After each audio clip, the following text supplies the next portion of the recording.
I'm going to go ahead and jump in, and we're going to see kind of how it goes. But we're going to talk about the value circle today. The value circle is one of the most important aspects of your business. It's definitely like the one that's changed mine the most. Like you guys are roasting me slightly in the comments now. But we're going to start off with a quote because I typically start off most of my presentations with a quote. If you guys have my booking guide, it's basically the same thing. But this quote is a little different. And actually, Thaddeus, I got to give you credit for this because you added it into Ben's group yesterday, so I added it into this because it's from a book I'm actually reading right now, which I believe is called The Go-Giver. I do audiobooks, so I almost never remember the title. But basically, if you're not willing to do more than you're paid for, you'll never be paid for more than you're giving. So that stance right there is actually how I run pretty much every aspect of my business. I'm always trying to, I'll deliver something, and then I'm going to jump right ahead of that. Yeah, that is, you're totally winning. I'm going to jump right ahead of that and try and give them even more than what I've offered in the first place, which is the entire premise for the value circle. I was going to make it a gear, to be honest, because it is more of a gear type thing, but I could not figure out how to get that icon up in I just started listening to Go-Giver. That's awesome. I couldn't get that icon up in Google Slides.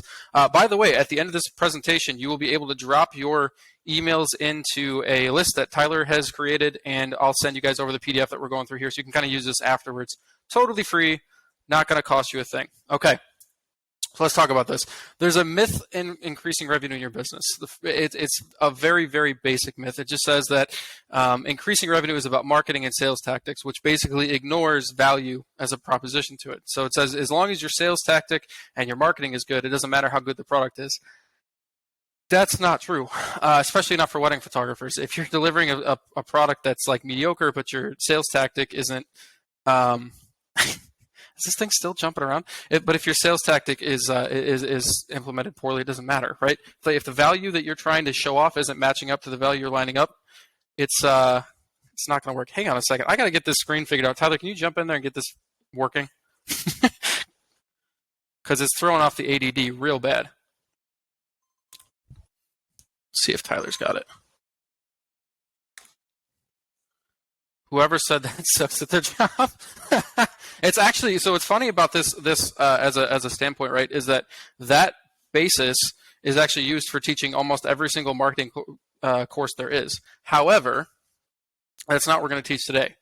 See, I think increasing revenue is just about adding value to the customer, delivering immense value to the point where no matter what they pay, whether it's you're paying them $1,000 or $5,000, they feel like it's worth more than what they paid. Is a better business. Waiting for you to accept producer request. Tyler, yeah, fix this shit. All praise Tyler. All praise Tyler. I'm going to take a look at this screen again. Okay, so back to what I was trying to say. Delivering immense value to the point where no matter what they pay, they feel like they got a deal is the key to increasing revenue and repeat or referred business. There is no better way to do this. If you have a great marketing tactic, or you have a great website, or you have a great sales strategy, but your product is shit, you're not going to sell it for more than what it's actually worth, typically, right? You're not going to get to that point where you're going to have a client that goes like, yeah, I know every other photographer in this area is like $3,000, but I'm going to go ahead and just I want to go ahead and pay this one 10 grand. You're not going to get to that point unless the value that they perceive, right, is greater than what the service actually costs you. So again, value is key to this entire process.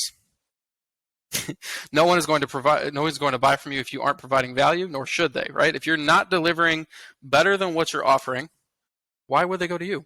What are you doing to stand out? You're doing nothing. You're basically tricking them at that point, right?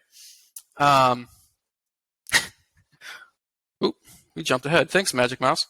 Once people buy from you, they won't buy from you again if you don't provide value after the sale, right? So even after the point where they've already bought from you, you can get them to buy from you again. Maybe this, for like wedding photographers, this could look like portrait sessions in the future, a newlywed session. It could look like prints, whatever. If you aren't providing value after that sale, maybe by surprising them with something when you're delivering, or just making sure they were taken care of, kind of just really going into that customer service thing, they're not going to buy from you again. They're going to be like, well, it was decent for the time being, but I'm not going to pay that guy again. He didn't wow me, or she didn't wow me. Nothing like stood out.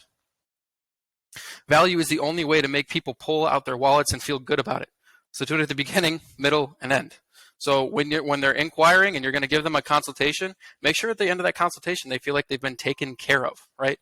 Like they've actually had the opportunity to get more than what they came there for. So maybe give them a timeline. Maybe give them a timeline. Give them a wedding guide. Whatever you got to give them at the end of that, at the beginning of that relationship, to make sure that you're providing value right off the bat.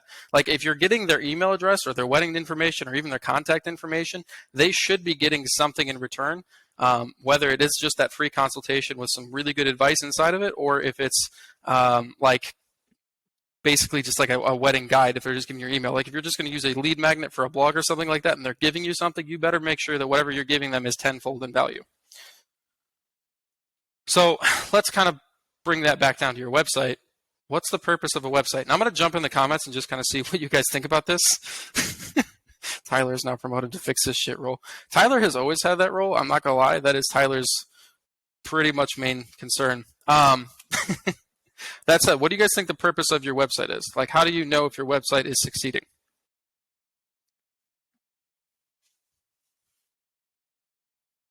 Anyone can drop in the comments.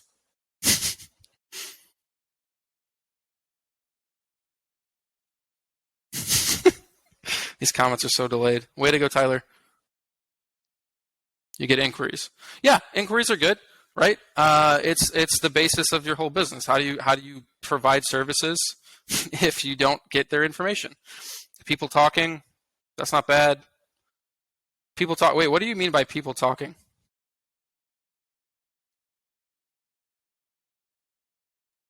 It's a lead converting machine. Yeah. So what's a lead? A lead's basically an email address, right? Showing your value. That's also good, but it's not the purpose. The base purpose of a website is really, really simple. A website's main objective is to attract potential clients to grab emails for inquiries. Basically, it's going to give you the opportunity to sell. Yes, your website tells your story. Yes, it provides value in the first beginning part of it, but the website's main objective when you have a successful website is that you are getting an email address at the very least, right? What you do with that email address is how you get your clients afterwards, right? If you're not going to sell to them once you have that email address, or not going to give them something back in return to show the value, then the website's going to fail because they're not going to remember talking to you. People are kind of like gerbils on the internet. Basically, they have like a 10-second memory, and that's about as close as it's going to be.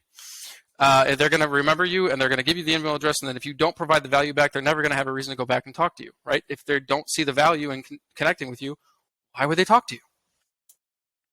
The value circle looks like this. Okay, so you have an opt-in or inquiry. Now, this is for different stages of your website. So if we think about the contact page, that's obviously going to be an inquiry page.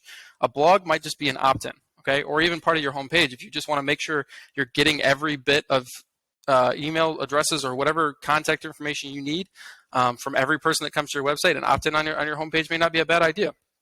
But typically, the contact page is your inquiry page, and then a blog is going to be the opt-in.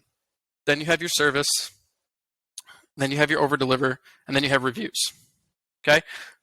This entire thing is based off of value. At every single stage of this, you need to be giving them value. So let's talk about that. The opt-in has to be a problem solver. So again, when you're going through your consultation, you're not just like, hey, why don't you guys come in and hang out for a little bit, and I'll show you prices. No. You need to solve a problem that they have when they're talking to you. Maybe that's talking about like timelines. Maybe that's giving them some basic advice as to how much time they're going to need, or just showing them what the options are for different weddings, and really just kind of bringing them to a state of realism for their potential wedding. Right? That consultation or whatever it is needs to be providing some sort of problem solving. Right? It has to fix something that they came in there for. The next step would be your service, okay? And the service has to be something people are going to love, which means that if you're going to get them to opt in, they're going to get them to talk to you, they're going to go to your consultation. At that consultation, they're going to have to love whatever it is you're selling. So you need to be making sure that that wedding service that you're providing, or that portrait service you're providing, is something that drips value. Like they're going to get more than what they expected with it. Maybe they're going to get like an heirloom. Maybe they're going to get just peace of mind. Peace of mind is typically what I try and go with. It's like for every wedding that we talk to people about, we want to just dive in and make sure that when they're at that at their wedding day, they're not thinking about like, oh, well, are the photos being taken? Is that guy paying attention to this? Is anything happening that should be happening? Peace of mind is a huge problem solver, and it's going to be something they remember. If they can finish their wedding day, go back and look at the photos and realize that they didn't have to worry about them the whole time. You've done your job. Next stage is the over-deliver. So the over-deliver is something that they've not expected, right? It's something that you're going to give them in return that they really aren't, like they have no idea they're going to get it. It's a gift, basically. So this could look like your wedding guide. This could look like a paid-for date. This could look like a date night gift. Or if you're delivering the full wedding, this could be like a slideshow that wasn't included in the thing. It's something where you bring them in or you send it out to them, and it's a wow factor. It's like, oh, okay, this person actually gives a shit about me. They actually care about my story. They actually care about making sure that we feel taken care of, right? Then you have reviews. This is the only part of this entire process that's for you, okay? Everything in here, like from the opt-in to the service to the over-deliver, that is all for the client, okay? Oops. Everything there is for you.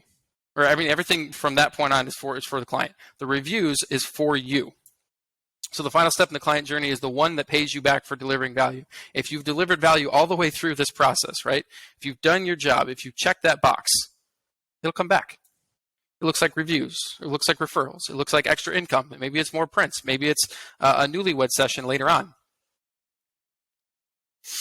You should be oversaturating value at every single step. So even from the date inquiry to the consultation to the service of your wedding to the content delivery, which again, that's where we're talking about the 4K slideshow or the prints or whatever it is that you're giving them unexpectedly. Like they're coming there expecting to get something, but not everything they're going to get. That's what that looks like. And then the reviews, again, comes back to you. All circles around value. What's cool about this process is you could take this circle and you could apply it to any single business service you're offering. So if you're doing portrait sessions in addition to weddings, you can make sure that you're hitting these there. If you're doing weddings in general, you can make sure that you're still following this path as you go through. If you're doing just about anything inside of your business, as long as it's making sense on this scale, you're good to go. As long as you're following the system. The number one benefit of this cycle, it's repeatability. Like you can do this for every single part of your business. You could do this with vendors. You could do this with your blogs. You can do this with whatever it is you're trying to do with that website, business, or whatever. You can make sure that it's following this path, and you can repeat it later on. Your wedding clients can turn into portrait clients. Your portrait clients can turn into print clients, and they can be portrait clients again. Your wedding clients can buy prints afterwards. That's a whole other sales process. You get the benefit of all of it. So this is what it looks like for a wedding client. They come in, they have their date inquiry. The lead in for this typically, if you're getting like direct contact information, is a contact form, and they're going to get a free consultation. They're going to get to listen to everything you offer and decide on what it is that they want to get. While you're at that, you're going to be providing the service, right? You're going to be talking about what you offer, how you deliver it for them, and then provide that same value all the way till the end. When you deliver everything, right? When you've done your 10-day period or whatever, you've edited all the photos, you put everything together, you add the gift in for the over delivery. Again, this could be something, it really depends on what you want to do. It doesn't have to be a print. It doesn't have to be a 4K slideshow. You could give them another session to celebrate the fact that they're married. It doesn't matter what it is. As long as you're over delivering is the point. You could even make this something where you're providing a value for somebody that was at the wedding that they weren't expecting. So, for example, a few weeks ago, I found out that one of my clients' grandparents had died. They had done their, they went to the wedding and they were there. And I have a rule in my business, which is that every person that looks over 60 years old gets at least 5 photos taken of them, because the likelihood is that I may be taking their last photo. It just happens that way. It doesn't always mean someone's going to die at every wedding I'm at, but just in case, I want to make sure I'm hitting that home. So for this particular person, she was very much like she liked having her photo taken. She was kind of a ham. I'm not going to lie. She was like 91 years old. She was kind of a ham. She passed away. I took like 100+ photos of this woman because she kept trying to get in the photo no matter what I did. I feel like she kind of knew. And so with this client, they let me know a few weeks afterwards, and I set I put up a little slideshow. Basically, like I created a completely unexpected slideshow of just the moments between the couple and the grandmother. And I just sent it to them. It wasn't like extra. It wasn't like, oh, you're going to pay an extra $500 for this. This was like, hey, I can do this, therefore I should do this. Now, I'm not being compensated for it or whatever. I have never gotten so many referrals after sending a slideshow than when I was able to provide that service for that couple. Generally, I really wasn't. Are you guys still on the wedding client circle? Okay, good. We're still on the right slideshow. But yeah, that being able to provide that much value for that person, because that, I mean, they're missing all the moments that they used to be able to have with them, and now they have this little extra like slideshow that literally took me 20 minutes, but to them, the value inside of that slideshow is immense, right? Just the little bit of extra value I can put in kind of pushed me over the edge to the point where they're telling all their friends, they're telling their vendors, they're telling like anyone they can tell about what I was able to do for them, even though it wasn't even part of the original service agreement. Then you have your portrait client journey. So again, this is going to probably happen like after you've, at least in my case, right? After you've worked with them inside of the wedding journey, right? There's something you can do. You could remind them, hey, it's been 6 months. Hey, it's been a year. You haven't had photos taken. I'm sure a lot has changed in that time. Maybe you've had a kid. Maybe you haven't had a kid. Maybe you want to do maternity sessions, whatever. You send that email reminder out. You talk to them about what that would look like. You sell them a portrait session. You over-deliver that portrait session. Again, could be a slideshow. It could be some sort of gift. Typically for me, it is a lot of slideshows, but it's also prints. If I gave them a slideshow for the wedding, I like to do prints for the portraits. And then again, you wow them. You try and do better than what they expected. If they booked a 90-minute session, you're going to give them a 2-hour session. If they booked a 45-minute session, you give them an hour session. You just continuously remind them. You don't tell them this in advance. You just say, hey, listen, I'm really loving the light right now. I'm having a good time with you guys. Let's bump this a little bit longer. You over-deliver on what was promised. You send it over, and then they refer you out. Or they buy again. So either they go through this cycle one more time, or they refer you to someone else, and then someone else starts the cycle. It just creates more and more income as you kind of go along. So in step one, there's 2 ways that we can think about how step 1 works. So you either have the full inquiry or you have the lead magnet, right? So you either are getting their full contact information. This is like email addresses, first name, fiance's name, the wedding venue, the date of the venue, all that information. Or depending on where it's at, like let's say it's a blog post about best date nights in your city, right? You may not need that full contact information. You just want to make sure they're not leaving without giving you something. Because if they don't give you their email address, then you basically just lost that customer. So how do you create content that they're actually looking for? Well, you don't guess. If you could guess all you want, but it's not going to help you necessarily. You need to find out what are the things that my clients are typically looking to have solved for them, and how do I be that person that they come to, right? So this could look like, asking your clients, hey, what were some problem areas in your wedding that you really wanted solved? How did I help you with those? This could look like really just asking them what they're looking to have solved, or what kind of problems came up. Like that's the easiest way to get this done. Second step would be putting yourself in their shoes. Like, what would you look for? See, you are the expert to an extent, right? So if you have been someone who's worked 10, 15, 20 weddings, you have enough information to know what's going to come up at a wedding typically. And so you can provide some sort of asset to solve that problem for them. They, in turn, to get the asset, are going to want to give you their information. You can then take their information and put them into your sales funnel to get them to the service part where they buy something. So maybe like a 5-day email campaign where you're basically just giving them tips on how to have a stress-free wedding day. And then the last day just has them opt in to buy your service. So then you talk about what your wedding service is like. They come into the consultation, you over-deliver, you book, and then you go to the next step. It's easy. When you do this, you need to make sure you're paying attention. So if your contact page is getting full information and you've provided value from like the home page to the about or the portfolio to the contact page, and you're getting a bunch of inquiries, great. When you do this on blogs, on the other hand, you're going to need to kind of split test. So you take your 2 most popular blog posts, the ones that are actually getting traffic, and you try one lead magnet here, which is what this is. It's an opt-in lead magnet thing, and then one on the other side, on the other post, and just see which one performs better, and then you switch them around. So just take the lead magnet from one, put it on the other, and just make sure you're using the one that works best. If one doesn't work, if you notice that you get a lot less inquiries with one, even though one was performing well on one page, then you get rid of it. Here's some examples of some good opt-ins. So what to wear in an engagement session is always a solid one. The best wedding vendors in your city, so your preferred vendor list you can send over.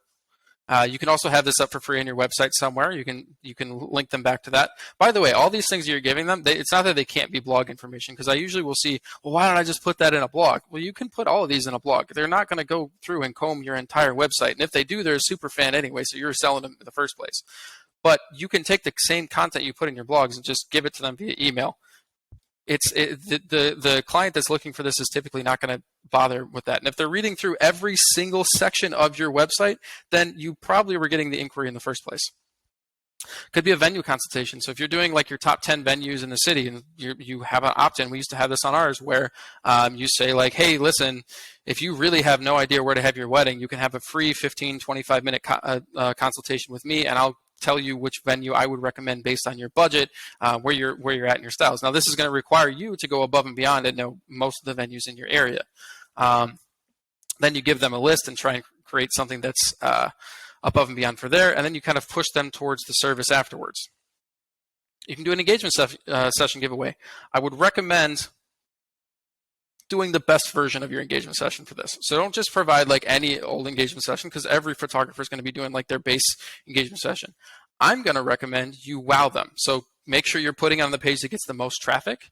Offer an engagement session, but do like the 2-hour session with hair and makeup included. Do one at one of your favorite venues. Do a full 2 hours with them, and then provide them the reveal or premiere session afterwards. Do something that the other photographers are not doing. You can give them color palettes for the wedding if that's something you're skilled at. You could do how to have better photos at the wedding. That could be your email series. You could just give them timeline samples, because generally they don't typically know and they're not sure what the benefits of each timeline is. So you could literally just create a list of every timeline possibility you have. So, your 6, 8, 10, 12, and then tell them what the benefits are at each stage. That's going to sell longer times for you in most cases, especially if you're talking about like the benefits of a first look without having a first look when it comes to photos, which in our case is typically about 40% more photos. It's going to sell you as an expert. You're going to show your expertise. They're going to want to come back to you because they're like, well, I didn't really think about this before. You got to remember that most people, even though you've done 120 different wedding consultations, or you've done enough weddings that you kind of know it like the back of your hand, these people don't know. This is typically their first time. They don't know what's expected. They don't know what's going to happen after that.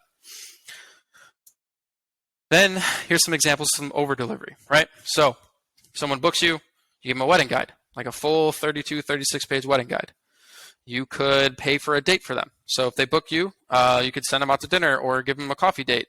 Or even if they haven't booked you yet, you just pay for like a cup of coffee and say, hey, I know you guys need some time to figure this out. And I know date nights are pretty rare during the engagement session of this whole thing, and they're even rarer after you get married. So I want to pay for a date for you guys just to go out and get coffee, ice cream, whatever, and talk over the packages.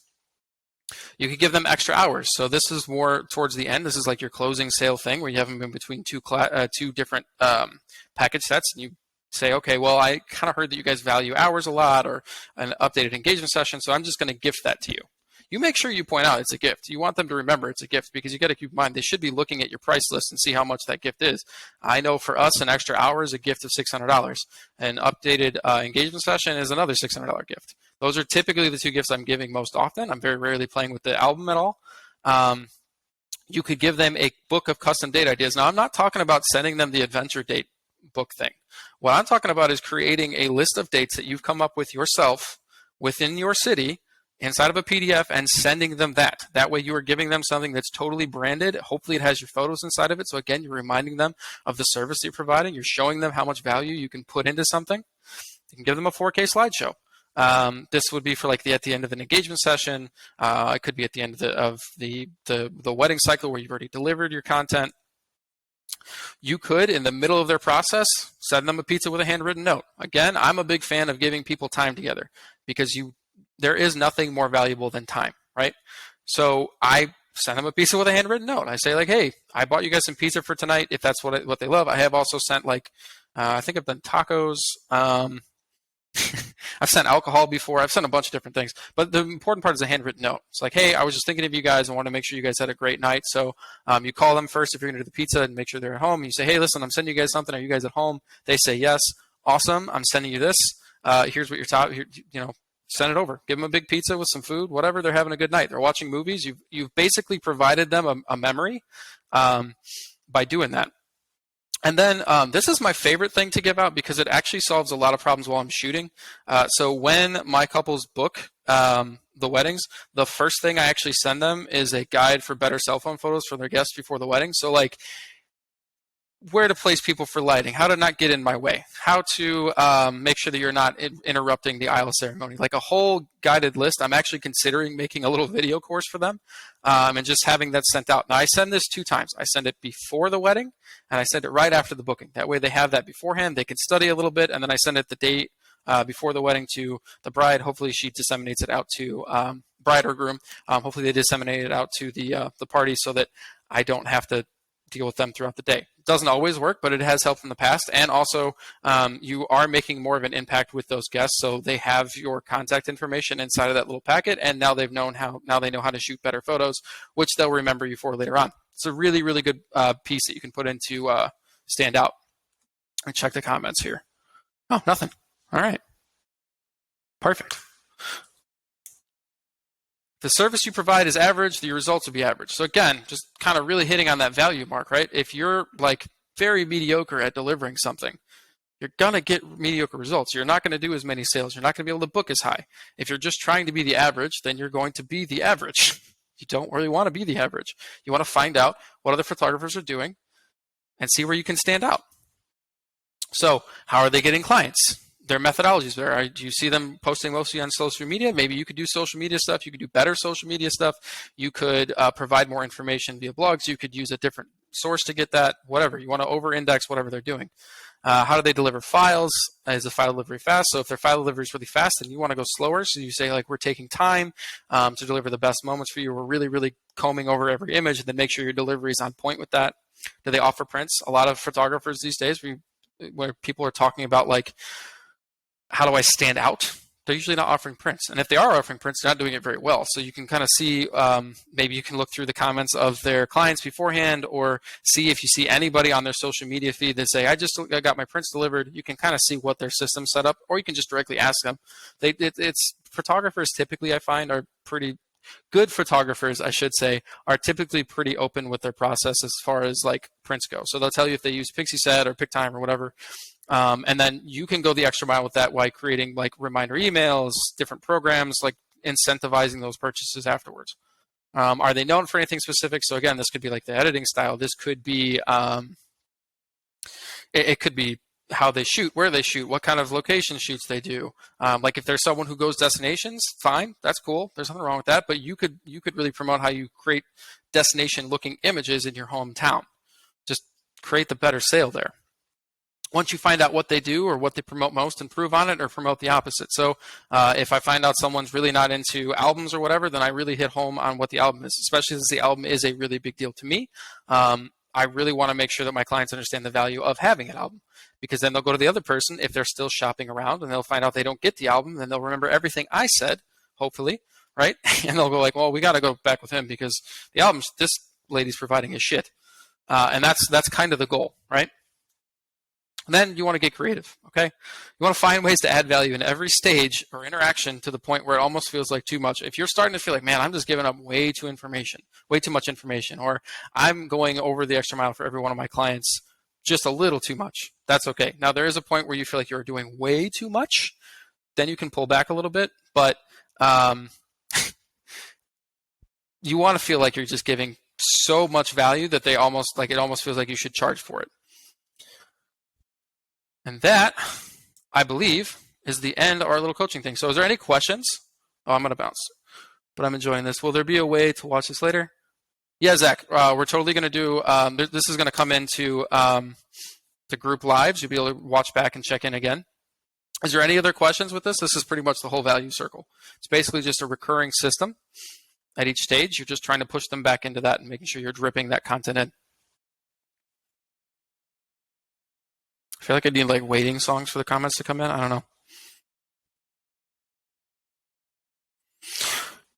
Okay, now last I'm going to show you guys my offer here because we are doing this for free. I want to make sure you guys know if you are stuck and you're confused, you guys can get consultation with me. Okay, I'll run through some ideas with you. I'll give you some strategies. It's totally free. It's 30 minutes. You guys can come hang out. Also, this is a perfect example of what you do with a value sale, right? If you're like, I really don't know how to do this. I don't know what my clients are doing, my customers are doing. You can reach out to me. You'll go to that link directly. And you should be able to get some free information, some free coaching. Okay? That should be about it for tonight. I hope you guys enjoyed this. I hope I can remember how to get out of this as well. But I've loved hanging out with you guys.